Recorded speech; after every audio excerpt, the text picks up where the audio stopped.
Hey, Chris here from Food and Drink Stories, the channel that looks behind the amazing produce and provides some hints and tips on how to get the best out of the produce. Today I'm meeting expert bartender Cedric Irankunda to discuss his favourite whiskies and find out what we should be trying this year. If you enjoy the video, please consider liking or subscribing, and of course all the whiskies we talk about will be in the description below. Let's get into it.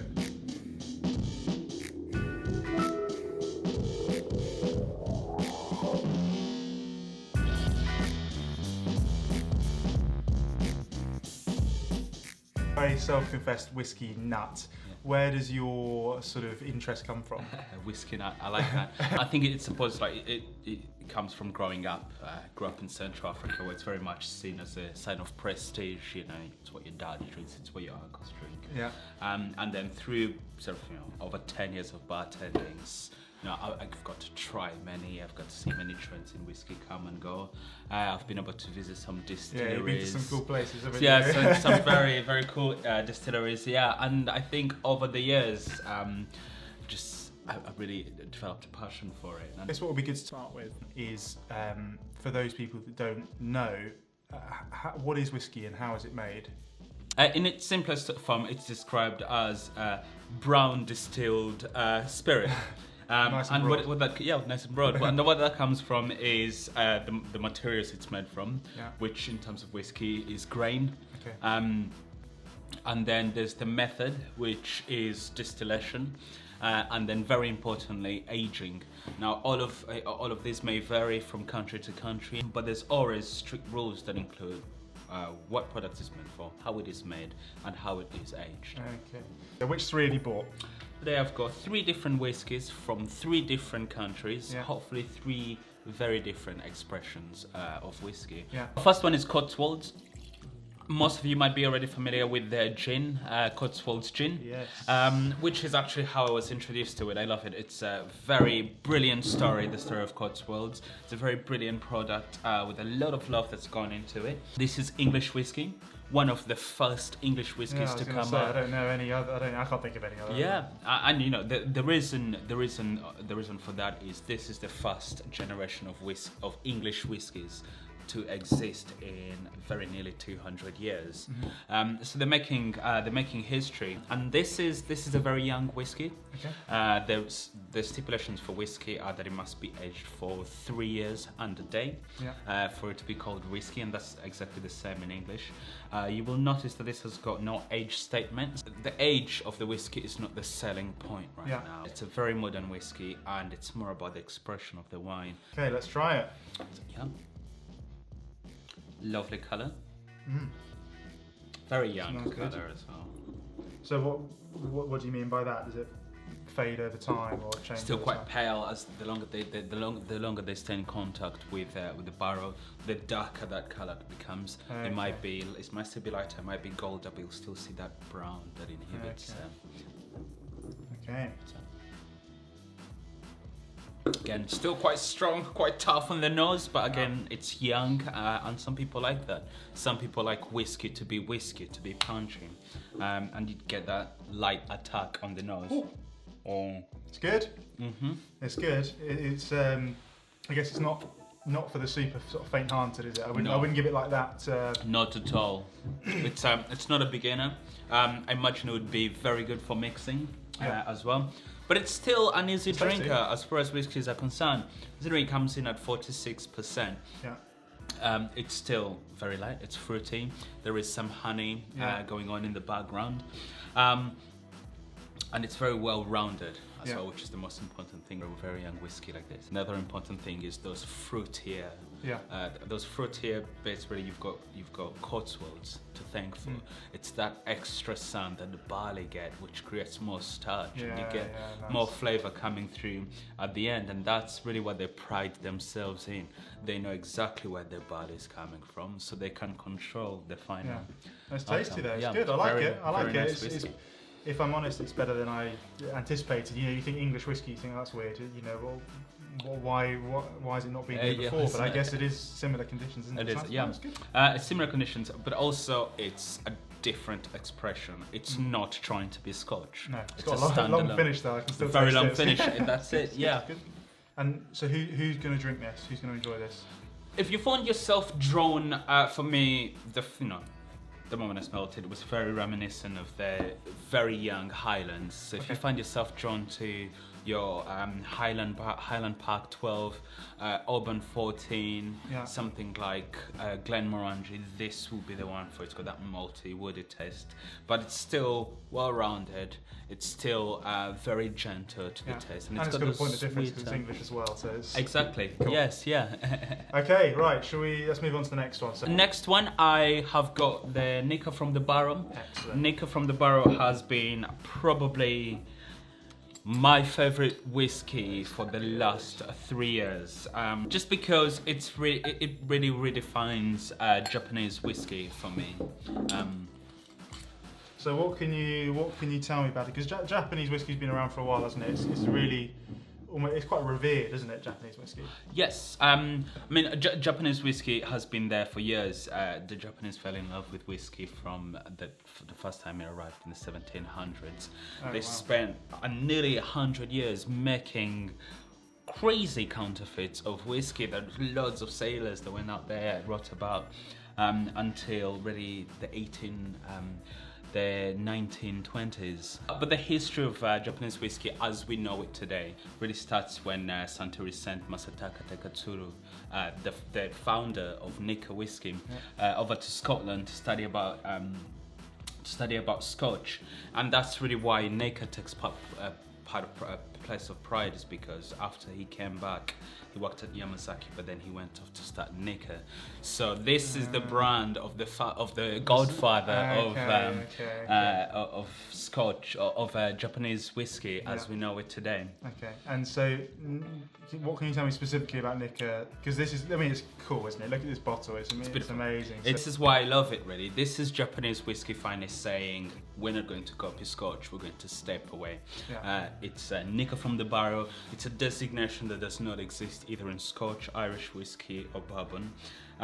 It is a blend of several whiskies, which they will not give us a number of or the recipe for. Some whiskies.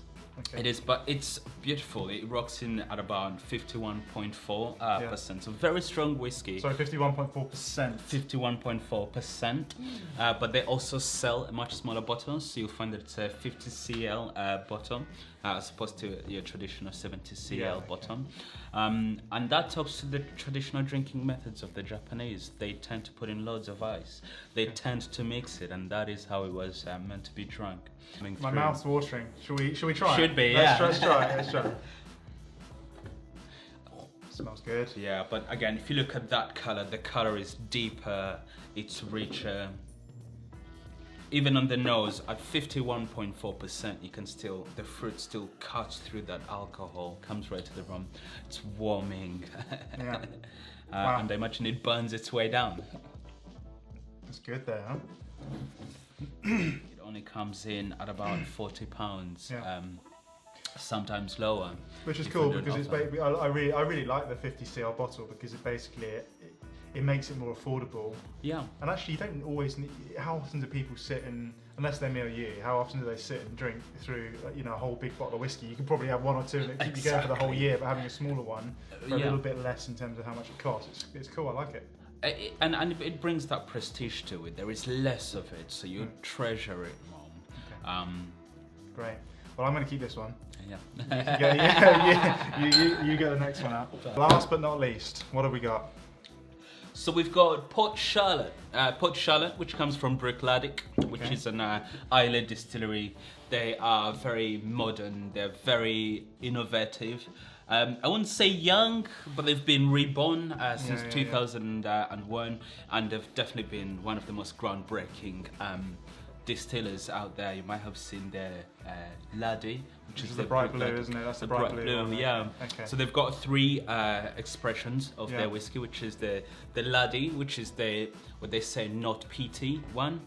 We've got Port Charlotte, which is the middle one, and then the very famous Octomore, which is the really heavily peated one.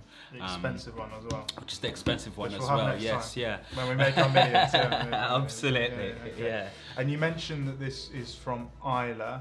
This is from Ireland. And they generally produce quite a unique style of whiskey, right? Yes, well, you can't talk about whiskey without talking about Scotch. You can't talk about Scotch without talking about Islay. Islay is renowned for very peated whiskies, some of the sharper, the hard-hitting whiskies. I think, in fact, when most people think of whiskey, that is what they think of. Yeah, it's, really it's that smoky smell. It's that medicinal peaty taste. But not all whiskies are peaty, are they? It's quite. It's only practiced by a few distilleries. But a few distilleries, really. a few distilleries now. You know, up until 150 years ago, the main fuel that was available in Scotland was peat. Peat is partly decomposed. It's like an organic, like fuel almost, isn't it? Partly decomposed plants packed in a very rainy, with tides coming in and out over it. It's essentially fossil fuel. Okay. And the way that imparts its flavour is when they're drying out the barley. When they're drying out the barley, yes. So once they've malted the barley, they need to dry it back up. They would burn the steps of peat underneath the barley. They would control how much smoke went in it, and then that's how they would control how much peat would then go in, where they control the amount of barley that you're putting in, whether it's how close it is. They can regulate how much peat. Okay. And peated whiskey is not for everyone, is it? It's quite a unique taste, isn't it? No, it's not. And sadly, I think that's why a lot of people are put off whiskey. So, I mean, we're going to try it in a second, aren't we? But this one is, I guess, more for experienced drinkers that like peated whiskey. So if they like Lagavulin, they like the Freud, go and try this. But if they're, if actually they just like some whiskey to go in their coffee, or like an entry-level whiskey, this probably isn't the one. Definitely. Try that in your coffee. I mean, to start with, it rocks in at about 50%. Their reason for doing that is, of course, every time you take it out of the barrel, you have to water it down to bring it to the more traditional 40%. And some might argue that you lose a lot of the character that's been imparted by the wood. So one of the reasons they barrel it at what's close to barrel strength, cask strength, is to keep that flavour. But it's also a very young whiskey, so it's still very hard hitting. It's very strong in alcohol. It's got that peat. It's got that smoke. So perhaps it's for the more experienced Islay drinker.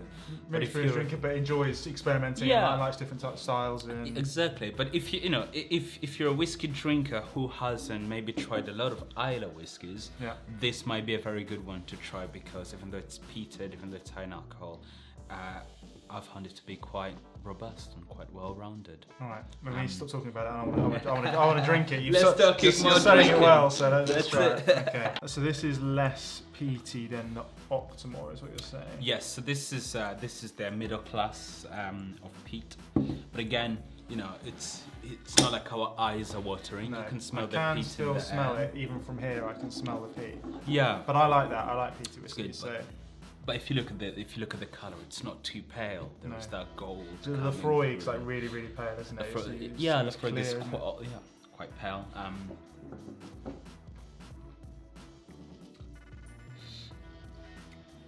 I like that a lot, though. And your first encounter is not that smoke. It's not that peat. It's a sweeter. It's a honeyed. You do get it though, it sits at the back of your mouth. It's the warming. But think about the conditions. I had a bartender had a bar manager who used to say to us that things that grow in the same soil behave the same. Yeah. And what he meant by that is, things that grow in the same soil taste the same. People that come from that region will have similar characteristics. Think about Islay. It's cold, it's dark, it's bitter. The whiskies tend to be the same, but if you drink this in winter, Christmas Day, sit around a fire, get a bottle of this out, the house already smells like smoke, and you've got a glass that smells a bit like smoke. It's those things, think about, nice. What is it like where it's made? Yeah. And then you'll find that that's the same, that's the same characteristics. The Cotswold was bright and sunny, much like the place. and on the other side, this is smoky, this is brooding, this is moody. And mirrored in the bottle. Yeah, mirrored in the bottle. But there is a comfort to it as well, I think. So, of the three, which one are you picking? I mean, they are all very good whiskies in their own right. The Cotswolds is young, it's vibrant, it's a new expression on the market. The Nikka has revolutionized the way that we look at Japanese whiskey. It's become a statement in itself, aside from its distillery. And then the Pot Charlotte. The Pot Charlotte is a completely new expression of something that I thought I was very familiar with. So you're going to sit on the fence, or are you going to pick? No, I'll get cut in half. No, I think for this one, not an easy one, but I think I'm going to go for the Pot Charlotte. It's very well made, it's very well rounded, it's elegant, and it's a beautiful whiskey. Good. No, it's good. Well, this one definitely is the most. There's the least left in this bottle, so I think you're going to go for that one. It says it all, yeah. I think I agree with you, but I think we both really like our whiskies, and I know that we both like peated whiskey. So I think if I was drinking at home, I would like this one. If I was buying a gift, I would definitely buy the Nikka, because I think I guess it's more like in the middle in terms of styles. It's less offensive. But it's really cool, the style's really different. I think people will look at it and think, oh wow, what's this? And you can do quite a lot with it. Just for people that want something a little bit different to what we've suggested, I'm going to fire a few questions at you, and I just want impulsive, what you fast would do. answer. Fast answer out of the door, yeah. So we're going to put 30 seconds on the clock, and I'm going to ask This is going to be very complicated because whiskey questions are very ambiguous. Like, what do you mean? Okay, right, so first one, best whiskey below £25. If you're buying under £25, you're better off going for a blend. You get a fantastic blend for cheaper. So I would probably lean more towards the Johnny Walkers. Okay. Best American. Best American. If we're talking sort of towards the mid to upper range, I would say Blanton's. If it was something that I would drink, and which has been a favourite of mine since I started drinking whiskey, Maker's Mark, which comes in for about £20. Very well made whiskey, very long tradition of whiskey making in America. I'm going to test you here because I know you don't like it very much. But best Irish. Best Irish. Do you know what? Best Irish at the moment, a same price range. Again, very modern, very new on the scene. Row and Co. Yes, they're lovely brand, isn't it? Yeah, beautiful, nice. Beautiful, well made. Made whiskey, again pioneered by very young distillers, and very affordable. Yeah. Final question: if you were to pick a single malt from Scotland, what would you go for? Oh, it's just like all the single malts lined up in front of me, and they say you can choose any of them. Ooh, wow. I mean, for something that's going to be readily available on the market, I would have to say Balvenie 21, the Portwood. It's beautiful. I mean, there are more established names like Macallan has that name behind it. Again, we mentioned Lagerfeld earlier. The Lagerfeld 25 is absolutely beautiful. Bunnahabhain and Ardbeg, but Balvenie for me has always been that standard of excellence. So thank you very much. I really enjoyed it. Enjoyed trying these amazing whiskies as well. We'll have to do this again soon. No, absolutely. Good. Thank you very much. No, thank you very much for inviting me along. Thanks for the whiskey. Last but not least. Last but not least. Would you like some ice? Last but not least. Sorry. After when you shoot videos when you're drinking whiskey. Oh, I know what I need. More whiskey. That'll help. So last but not least.